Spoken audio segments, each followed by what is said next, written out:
347-215-9556. Hello, Kansas City. This is your radio show, and today is the March 31st, 2013, and this is Alpha Media Kansas City, and I'm your host, MD Alam. Today we have a very special guest, our dear friend, the AMKC Radio Talk-Show host, and very involving in the grassroots movement in the community in Kansas City, Derron Black, a.k.a. Shahid Abdullah. And Shahid Abdullah, welcome to the radio talk show in the Alpha Media Kansas City. Assalamu alaikum. Wa alaikum salam. How are you, brother? Alhamdulillah, how you doing? Alhamdulillah. I'm glad that you joined, and today you are listening from Kansas City. This is Alpha Media Kansas City. You can join with our conversation. You can call. If you have any question, you can share your comment. You can actually, post question to your host, to your guest. So the number you want to join, you can call 559-726-1000. Your access for 217537. Thank you. And Mr. Derron Black, a.k.a. Shahid Abdullah, welcome to the show. And definitely we'd like to hear more from you about the upcoming, your public appearance, your community town hall meeting, as well as just a couple of weeks ago, which is on the March 19, 2013, your, the event at the mayoral State of the City Union for Kansas City Mayor Sly Jam. So we like to hear more, and obviously, we want to have a conversation that our community, that they can move forward and they can listen and they can ask you a question. So what's really your biggest point of view and the concern about the citizens of Kansas City at this moment? Mr. Derron Black, a.k.a. Shahid Abdullah. Well, the biggest concern right now for me is the misappropriation of, I guess you wouldn't say misappropriation of funds, but the direction that the funds from the Kansas City budget are being allocated to. Okay, and how do you differentiate that the progress versus the negligence versus the unattendance? I would say maybe a big segment of Kansas City being neglected, being untouched. Like if you know the east side of the city, or also south side of the city, drastically it's been changing. A lot of business been shutting down, a lot of school been closing. There are too many people being out of job, but that's a national issue. However, the violence, the crime, and the killing and shooting and drug dealing, the gang problem with in Kansas City, in the heart of the United States of America, which is called the heart of America. That's right here in Kansas City, and we are facing a biggest violence. So what's your actually thought on taking on anti-crime movement or anti-violence movement, and also be the person to take a movement that can bring some type of financial solvency in the economic development and the creation of jobs, and providing maybe some good school districts in sense people can move in Kansas City and make Kansas City a better place. So you have anything in your mind? Can you share that to our our audience and those who are listening on the line and those who will be listening in the future? So Mr. Derron Black, please share your thoughts about those few points on violence, crime, job, education, and of course business. Oh, thank you. Appreciate it.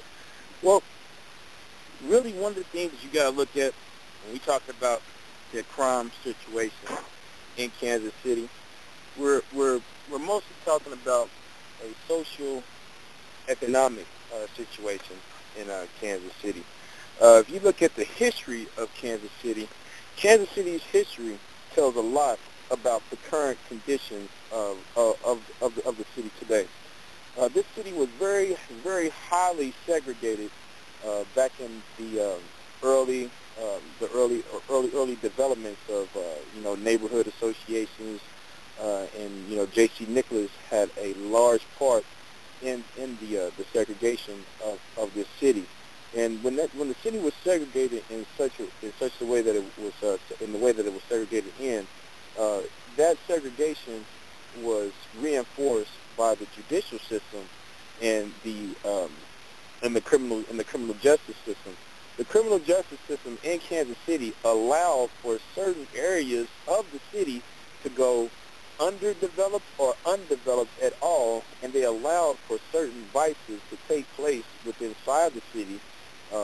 And I mean, all these things are very much so, documented within the history of Kansas City. And those issues that plagued our city in the 1940s and 50s and 60s, bled right into the 70s, 80s, 90s, and here we are in the new millennium. And the only thing that has been basically used to counteract that epidemic, I guess you could say, that epidemic of violence and crime within our city, the only thing that has really been used to counteract that is the police force. So one of the things that you see within the budget of Kansas City is that you see a large portion of the revenues that the city brings in being allocated towards policing. And if you look at that,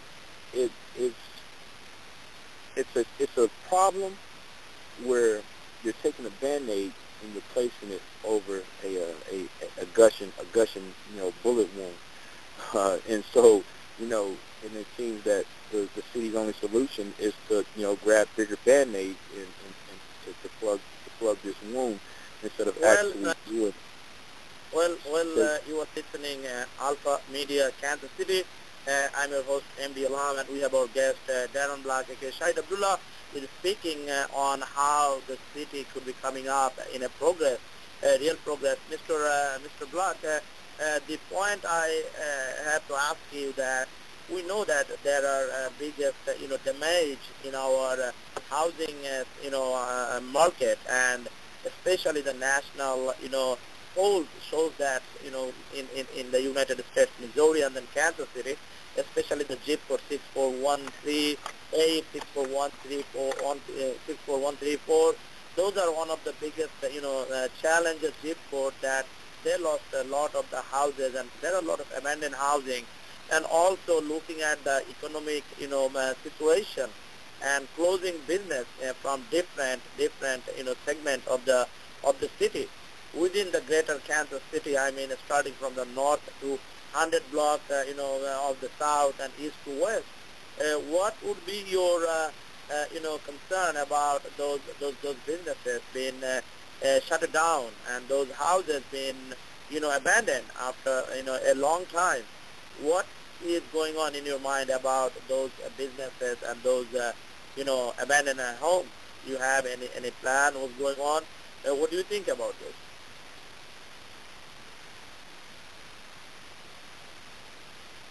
Hello, Mr. Black? It's coming. Yeah, it's coming from the school system. It's coming from the school system. People are not. I'm sorry. Can you hear me? I think you were muted. Can you start again from the because we are not able to hear you about 30 seconds. So please answer my question. It has best from the beginning. Thank you. Yeah, I'm sorry. Well, I was saying it comes from the school system. When you want, your kids, when you believe that, your kids, future depends on the quality of the education that they receive, then if the school system starts to deteriorate within your neighborhood, to preserve the future of your children, you move to where you believe that they can receive a proper education. So one of the things that we saw in our inner city is that, you know, the property value started to decrease. And once the property value started to decrease because of the simple fact that there wasn't any more jobs in the area, sustainable, you know, living, wage-paying jobs in the area. And so, you know, if you don't have people in those communities with those type of wages to keep the economics within that community stable, then the schools start to deteriorate. And once the schools start to deteriorate, people don't want to move into the area. Actually, people move away from the area, and then that's when you see more property value deteriorations. And then that's when you start to see the massive vacant house situation. And it also stems from African Americans and minorities being targeted by the subprime lenders for these different type of mortgages that they ultimately weren't able to pay because of the interest rate fluctuations. And that's also a factor that drove many of the citizens in this area out of their homes. I mean, because in the inner city, you had a large demographic where, you know, a lot of these homes were already paid for. You know, they were, you know, second generation and third generation homes being passed down, and then, you know, you get into a financially strapped situation, and then you have this predatory mortgage lender, you know, approaching you, you know, to basically persuade you to put a first or a second mortgage on a home that's been in your family for many decades, and then you look at the current housing market debacle, and then that also plays into one of the reasons why you see massive vacant homes in our inner city. So there's a whole spectrum of reasons and causes for the blight that you see inside the inner city of Kansas City. Thank you so much, Mr. Black. You are listening Alpha Media Kansas City, and this is your host, MD Alam. We have our guest, Derron Black, aka Shahid Abdullah. I just want to, reflect that a couple of weeks back on the March the 19th, 2013, the current mayor of Kansas City, Mayor Sly James, he was hosting the city of the state, city of the, union of the city, whatever it is. My brain got blocked. The union, his speech, and you appeared at the stage and you grabbed the microphone and started talking on it. It became a national headlines on the CNN and BBC and Voice of America came on those type of national headlines. But what was really going on in your mind before you jump on the stage? Can you please actually share that with us and our audience? And Mr. Black? Yeah, well, at the time of the presentation, I was actually in the audience, and let me take you back even a little bit further. I just went to the gym with my campaign manager, Jeff Francis, who just joined the line. Salam alaikum to you, brother Francis. Thank you,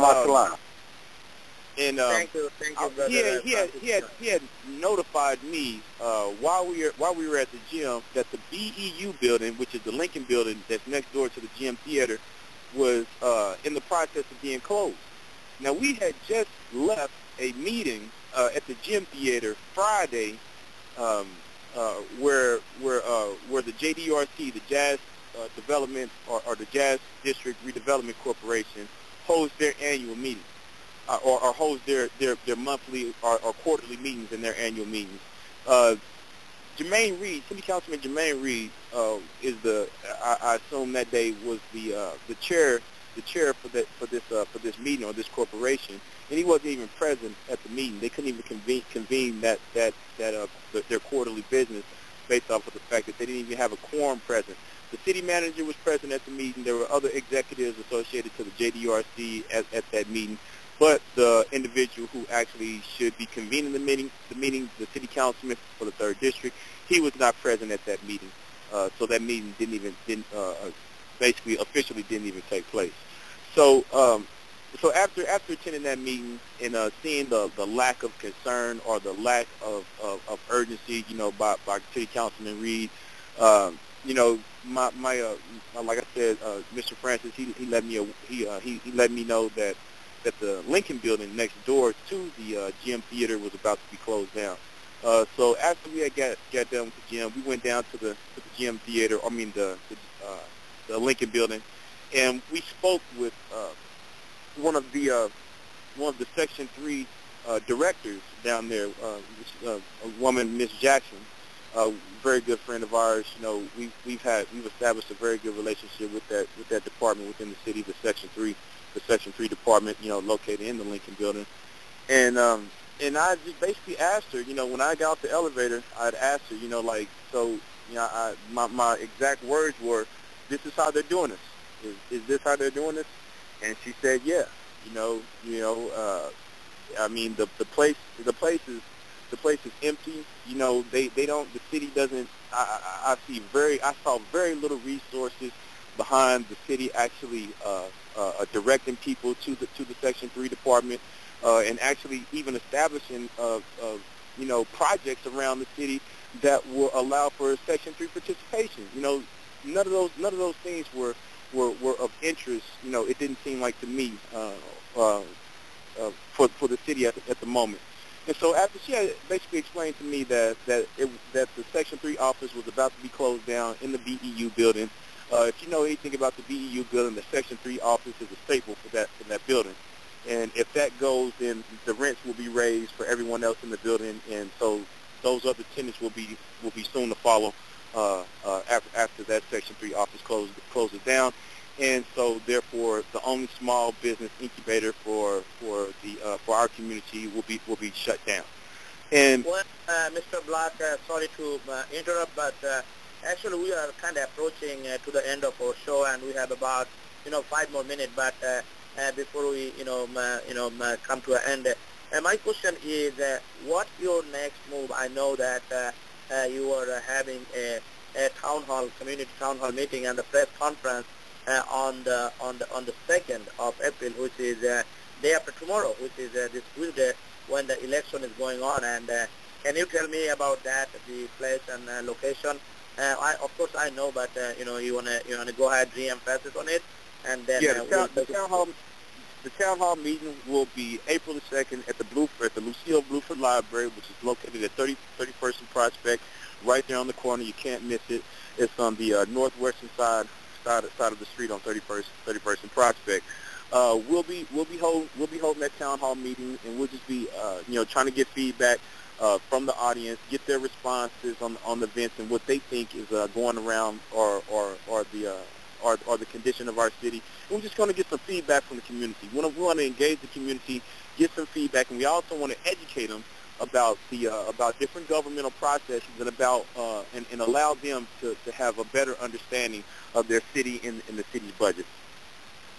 Well, thank you, Mr. Black, and I know you have Mr. Jeff Francis with you, and thank you. Mr. Francis, I just have a question to you about the campaign that Mr. Black already announces that he's going to be running for the mayor of Kansas City 2015. So what is the next move for Mr. Black? I know he has a public appearance, at the courthouse on the 3rd of April. So, Mr. Francis, what is the next move? You want to share that to our audience, and definitely we'll take it from there? Well, one of the things what we was looking at is actually connecting with the streets. We want to engage the community, so we'll be doing a lot of canvassing. We'll be doing a lot of checking and engaging the interest in what different areas need, and what that's going to do, that's going to force them, in order for them to keep up with our campaign, they're going to have to go into the trenches. So it's going to cause the other city officials to actually step down from their podiums and pedestals and roll up basically and get with the community. And that's one of the things what this movement is really all about, changing the way that the politicians, our elected officials, how they deal with the community. And personalizing themselves to situations that's going on within these households.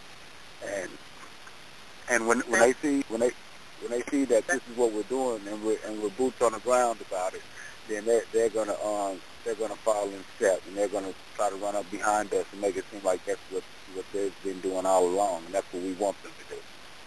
Thank you so much. This is Alpha Media Kansas City, 347-215-9556. This is your host, MD Alam, and we have our special guest tonight, Mr. Derron Black, a.k.a. Shahid Abdullah, and he's campaign manager for the mayor of Kansas City 2015, Jeff Francis, a.k.a. Kinter Francis, and definitely you want to join and have a conversation with our host and with our guest. You can dial 559-726-1000, your access code to 17357, and today we're going to be taking it off from here, and we're going to come back. Thank you so much, Mr. Black, and thank you so much, Mr. Jeff Francis. Oh, thank you. Thank you, sir. Thank you.